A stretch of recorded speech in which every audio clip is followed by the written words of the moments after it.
It's your girl, Nancy O'Brien Simpson, coming at you from beautiful WAIF in Cincinnati, Ohio, with a brighter day.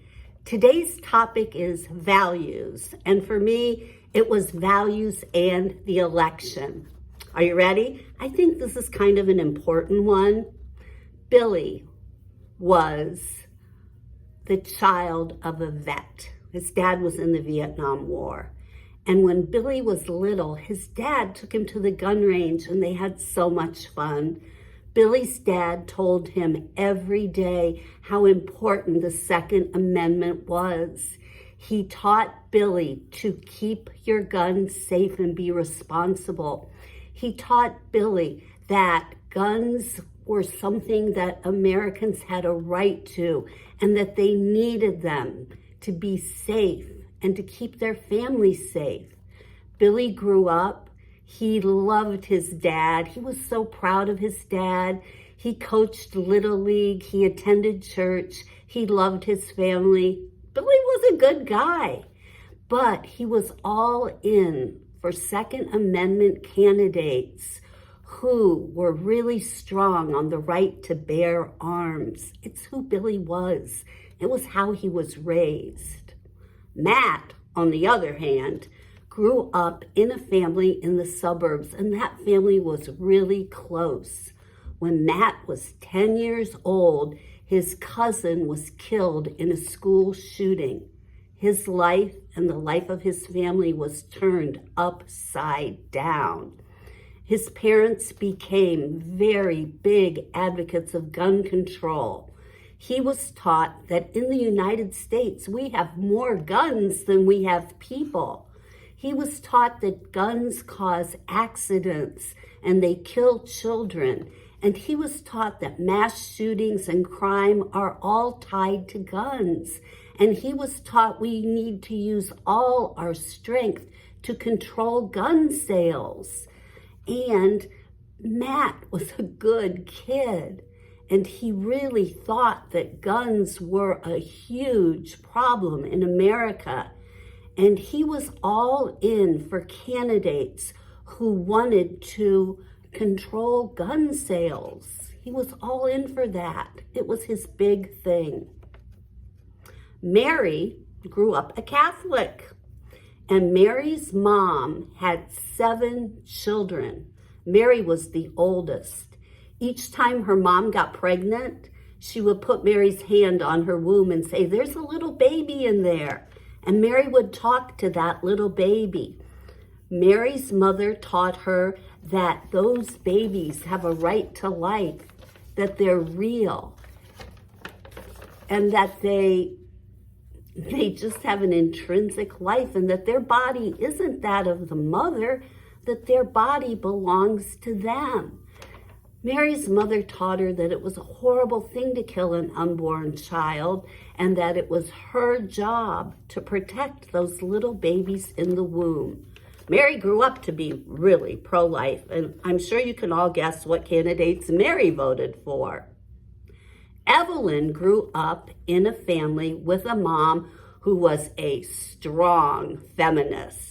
And from the time she was little, her mom taught her that she was a powerful woman, even when she was little.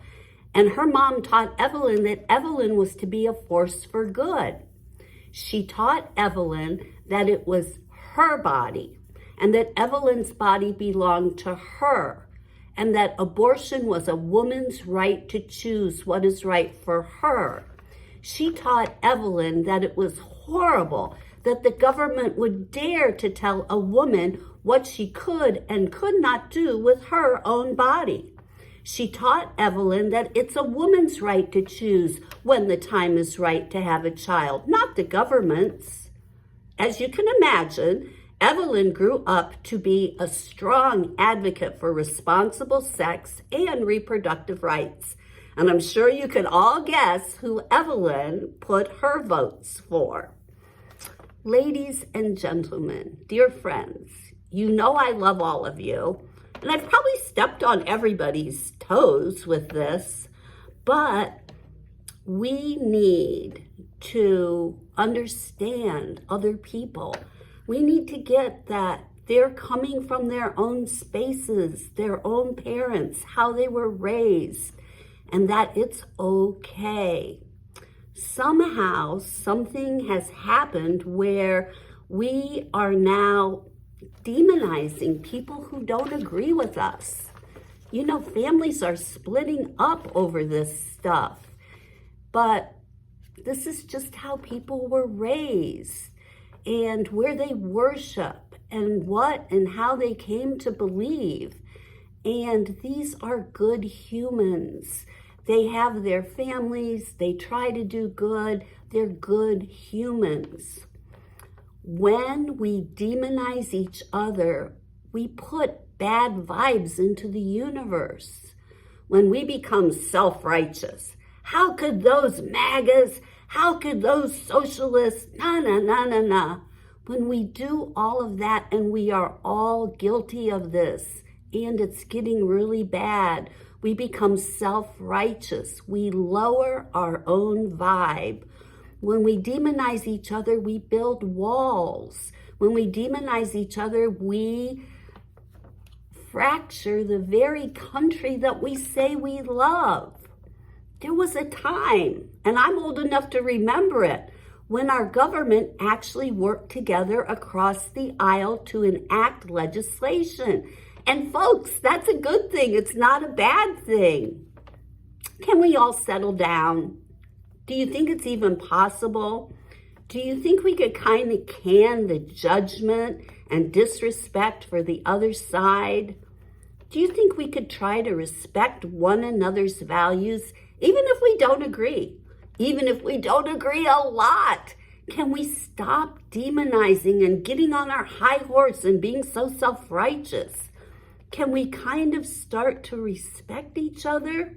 As I said, even if we don't agree, listen, I promise you, this would be a good thing for our country and a good thing for our souls.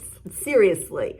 I'm Nancy O'Brien Simpson, and those are my 2 cents for today. And I love you. Yes, I do.